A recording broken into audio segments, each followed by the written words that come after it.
would be Blondin's first. In the succeeding months, he made 8 additional stunt walks, once with a man on his back.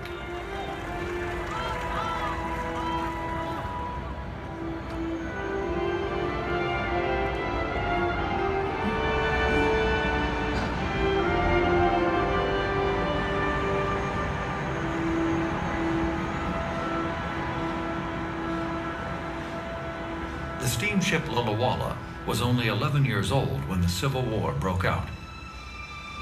Tourism died, and the boat was sold. Captain Joel Robinson faced the most extraordinary challenge of his life. Well, they board her on condition I get her downriver. That means taking her through Whirlpool Rapids. They claim it's the most dangerous stretch of white water in the world. They say I shouldn't try, but hell, impossible's a word that old steamboat and I ain't never heard of.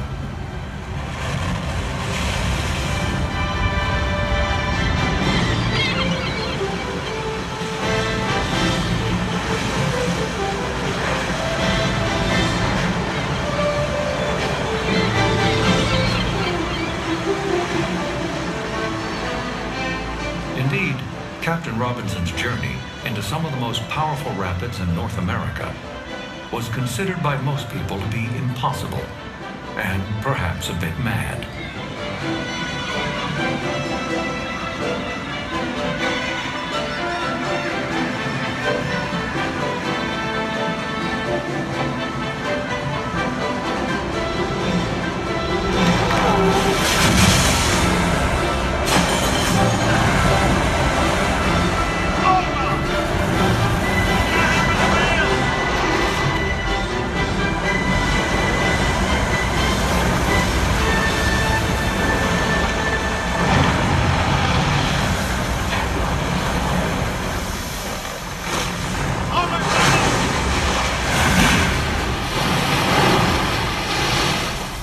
Through the Great Gorge Rapids, then the Whirlpool, and on through the dreaded Devil's Hole Rapids, the steamer was rocked and pounded.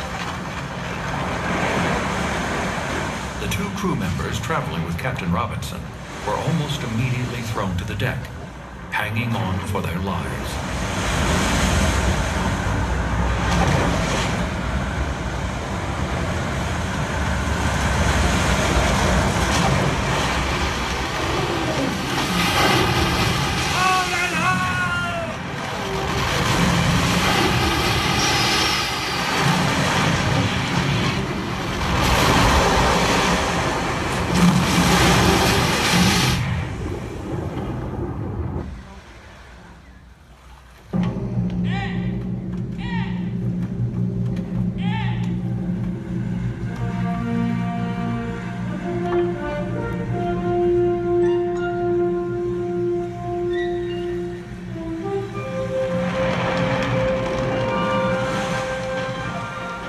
Although Captain Robinson had achieved the near impossible and was naturally exuberant immediately afterwards, the experience left him shaken. No chance you got a bit of belly, eh? Where in tarnation you come from? Upriver. He never again piloted a steamboat and died in seclusion just 2 years after his great achievement.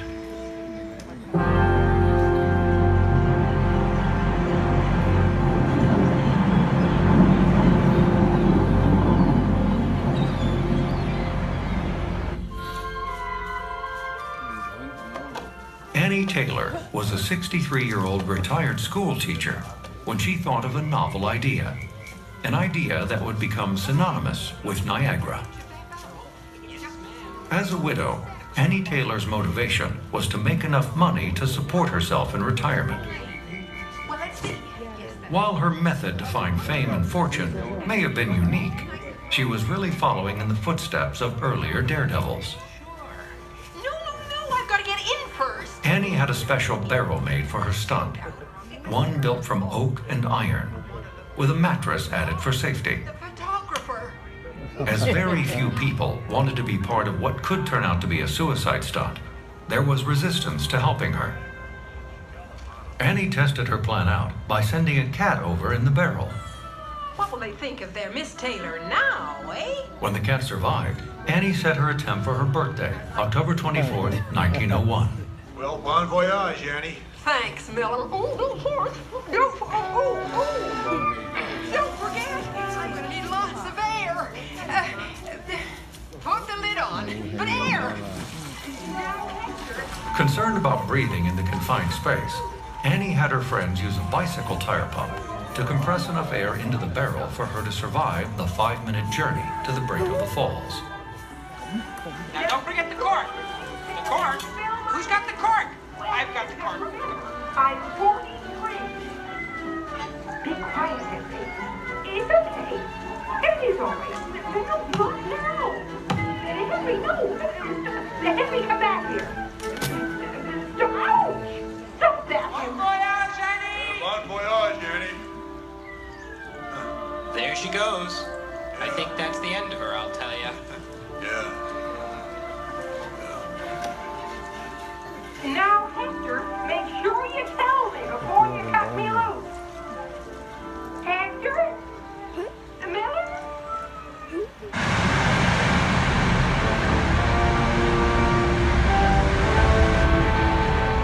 The barrel was set loose from the American shore. The currents took the barrel toward Horseshoe Falls. The drop, 175 feet, with great piles of rocks below.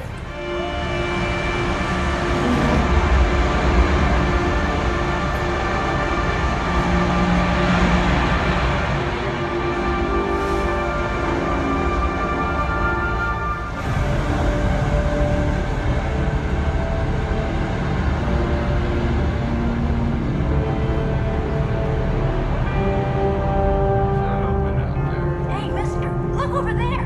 Hold the old bald-headed boys, here she comes. There Get over that barrel. Get that thing in here. Get a hold of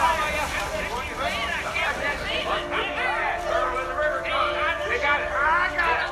Haul that thing in there. It's opened up. Right quick. Come on, get it over here. Come on. There, I got it. Yeah, pull her in here. Let's open that thing up. Pull her up. There she is. She okay? Annie? She all right? She is, she's alive.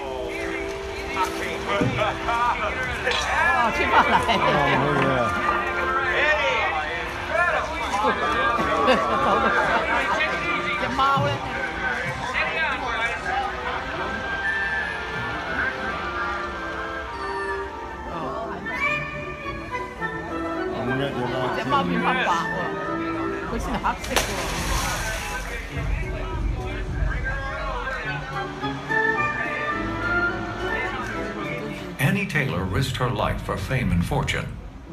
But after initial success telling her story, she lost her beloved barrel to her manager and died in poverty. That she lived at all was remarkable.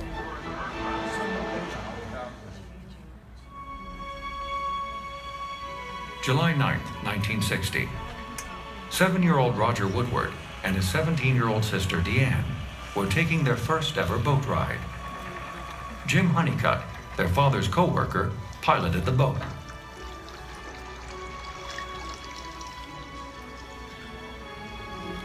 In the shallow waters, the outboard motor hit a rock and lost its power. Can't you get it going? Come on. Come on. Come on.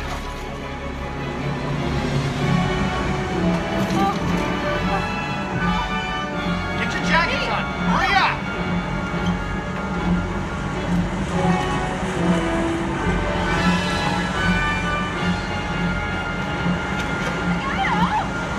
Get back.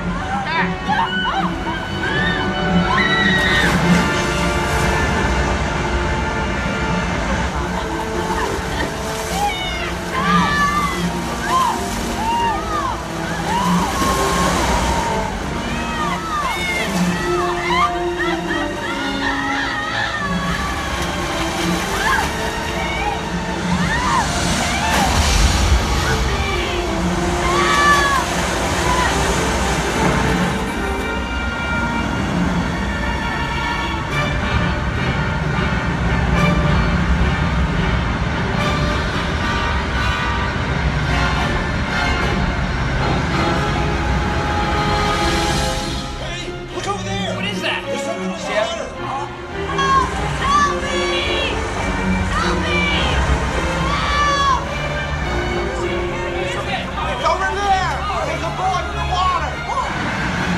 Roger was swept over the falls, protected with nothing more than his life preserver.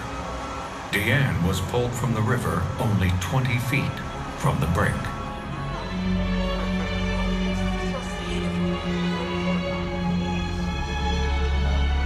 Look, over there! Captain! Captain! Get in the water, boy! He's in the water! Ironically, it was the Maid of the Mist that came to Roger's rescue. Roger unwittingly became the first person to survive being swept over the falls unprotected.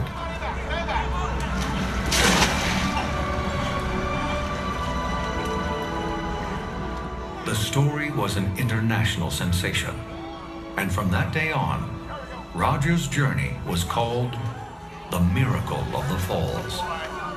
Let him breathe. Come on, give him air.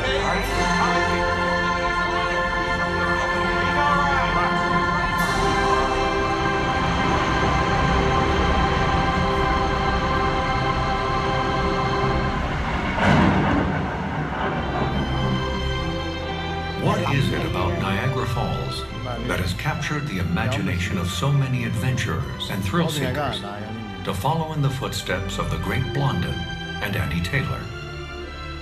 Is it the size of the falls and their sheer power that calls to some to test their strength against that of nature? And why do we continue to come today? Is it to marvel, to learn, to imagine ourselves as discoverers and adventurers? Perhaps. But perhaps it is to experience the power of nature, to search for something greater than ourselves, to see a rainbow in the mist, and connect with the myths, miracles, and magic that abound in this singular place.